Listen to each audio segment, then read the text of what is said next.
I was blindsided by someone I called family. The kitchen still smelled of cinnamon from the rolls Aunt Lila used to make every Sunday. Even now, months after everything unraveled, the scent clung to the curtains like it refused to accept she was gone. I kept meaning to wash them.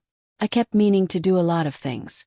Her real name was Delphine, but after 30 no one used it. To the kids on the block she was Aunt Lila. To me she was simply Lila, the woman who stepped in when my mother decided the world was too heavy to carry a child along with her habits. My father died in a highway pileup when I was 4. Mom lasted another year and a half before the bottle and the wrong men won. Child services showed up once. Lila opened the door, arms folded, voice level, and told them the girl was already home. No adoption papers were ever filed. Love didn't need a notary's stamp.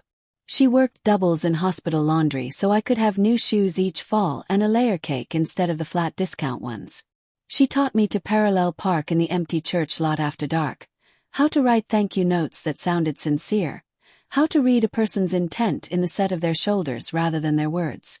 People tell on themselves long before they speak, she said once, stirring Rue slow and steady. Watch the hands. Watch the quiet. I watched hers. Always calm. Always certain. When the college scholarship letter arrived, she cried harder than I did. When I graduated, she wore the same navy dress she'd worn to my high school prom, because it still fits where it counts. When I moved to Atlanta for the marketing job, she sent boxes of okra seeds, index cards filled with her handwriting, notes that began "Remember when" and ended "I'm proud." Came home every 6 weeks. More often when she began forgetting where she left the Buick. The diagnosis arrived without fanfare. Early onset Alzheimer's. 59 years old. First we joked. She'd hide my keys and accuse me of theft. I'd find them in the sugar canister and we'd laugh until our sides hurt. The humor faded. She started calling me Simone, my mother's name, more than my own. She asked for her sister, then remembered the funeral in 2001. She stopped cooking. Cinnamon rolls became toast. Toast became bread. Bread became silence. I moved back when the doctor said she couldn't stay alone. I shifted to remote work, broke my Atlanta lease, brought only what fit in the car. Lila watched the boxes with polite confusion, asking if we were having a yard sale. I hired Marisol, a 23-year-old nursing student. Gentle, soft-spoken. Lila liked her immediately. Called her my other daughter once, then teared up because the words felt both right and wrong. The money began disappearing around then. Small sums at first. 50 here, 80 there. I told myself Lila was hiding cash again. She used to slip bills inside old Bibles when banks felt untrustworthy. But the envelopes were empty. The savings account I'd helped her open showed clean, regular withdrawals on Tuesdays and Thursdays. Marisol's shifts. I didn't want it to be true.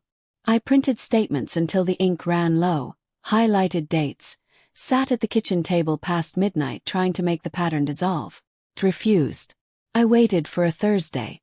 Marisol arrived with her usual canvas bag and a container of homemade pastelitos for Lila. I let her settle my aunt in the recliner with a quilt, then asked her to step outside. The account, I said. No preamble. Her smile slipped. Withdrawals. On your days. For 1,000, maybe more. She looked at the pecan tree in the yard. Miss Lila asked me to. She wanted things, a new radio, a better mattress. I used my card, she reimbursed me cash. She doesn't have cash, I said. We lock it up. She must have remembered the combination. She can't remember breakfast. Quiet stretched thin and sharp. How much? Asked again. About $5,000. $5,000. I pictured the new sneakers, the birthday cakes, the midnight parking lessons. $5,000 was pocket change compared to what Lila had poured into me over 25 years. But it was nearly everything she had left. I told Marisol to go. She cried, big, choking sobs, said her mother was ill in Honduras, bills stacking higher than she could climb. She begged me not to call the police. I didn't answer. I just watched her shoulders curve inward as she walked to her car, the posture of someone caught. Changed the locks. Moved the accounts. Installed 2 small cameras. Practical steps, I told myself. Protection. Lila slipped faster after that. She stopped mentioning Marisol. Stopped asking for much beyond water and the window view. Some afternoons she sat staring at cardinals she couldn't name. Nights she wandered, looking for a child who wasn't there. I slept on the couch so I'd hear her footsteps.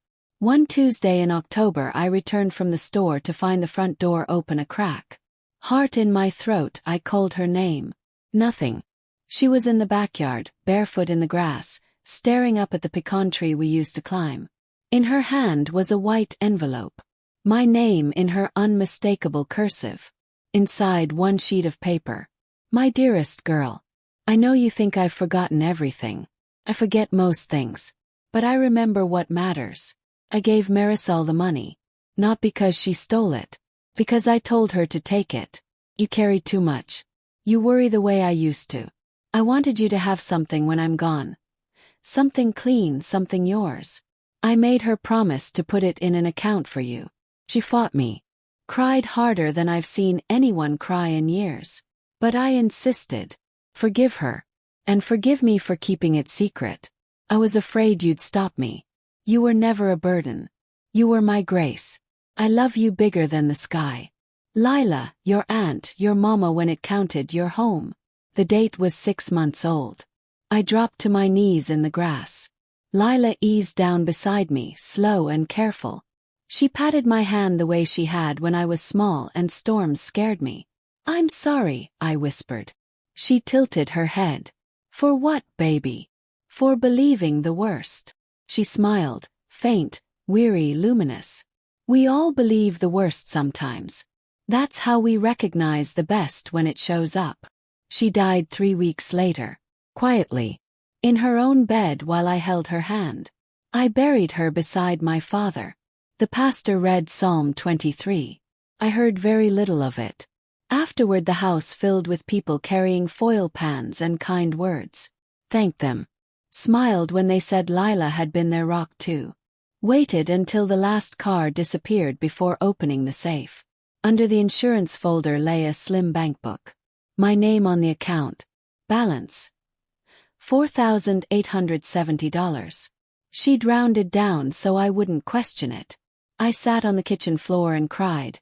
Not only for loss, but for the ache of misjudgment, for the love I'd almost mistaken for betrayal. I still live in her house. The cinnamon curtains still hang. Some sense refused to fade. Some love refuses to be misread.